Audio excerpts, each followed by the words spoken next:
Okay, in this video we're going to take a look at using Jupyter notebooks here to create a histogram. So I'm just going to walk you through the code here, explain what everything's doing here. So first up, I need a couple packages to make sure I can generate some random values. So I have import random as RD, so I have this alias RD because I don't feel like typing random because I'm lazy. And then same thing with matplotlib.pyplot as PLT. This is going to allow the actual drawing of the histogram itself. And because I don't feel like typing out all this, create another alias to just make it easier to type. So I'm going to run these one at a time just so we can walk through it here.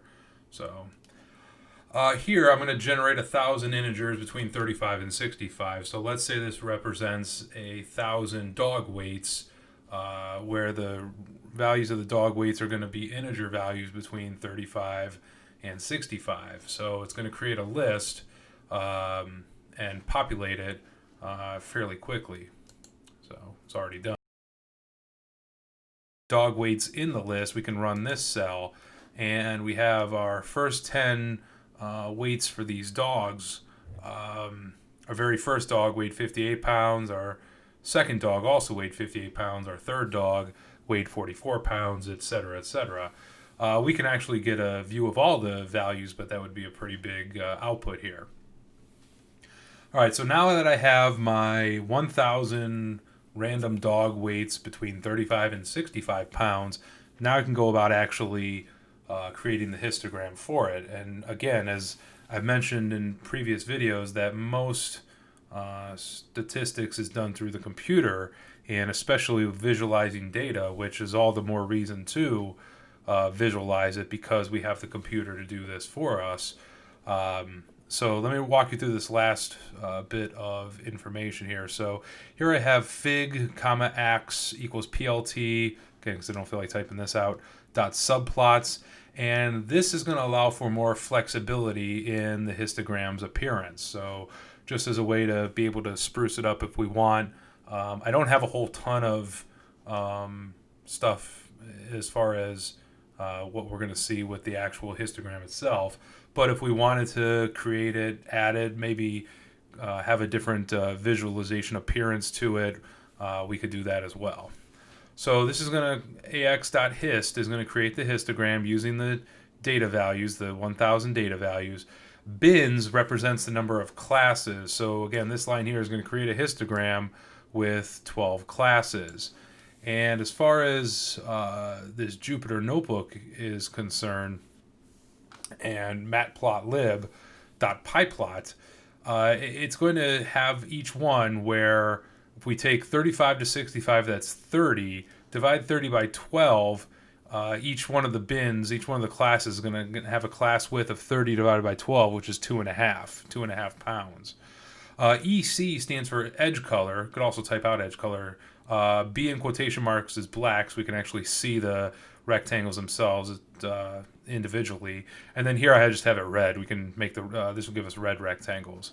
I'm going to label the x-axis weights, the y label frequency, and then the title of the graph, the histogram, the weights of 1,000 huskies. And then to actually draw it, we need to do this plt.show, and there we go. Okay. All right, so here we have our 1, 2, 3, 4, 5, 6, 7, 8, 9, 10, 11, 12. So we have 12 bins or 12 classes. And each one of them is a weight of, or each one of them is a width, rather, of, we said it was what, 30, between 35 and 65 is 30, divided by 12 is 2.5. Again, what it'll do, it'll take the smallest and the largest value we actually have. We will have a 35 and a 65, and then divide it by this number of bins to get the width of each class. And as we can see, nothing too special about the shape of this histogram. If we wanted to, we could, again, change the bins, which is going to change the width of each of these classes here. It'll also, we can also make it a relative frequency histogram fairly easily. If we just add after this the word density and then set it equal to true, this will graph the relative frequencies, which, and then we could label this relative frequency, I guess. So we'll have to redo this, but relative frequencies now.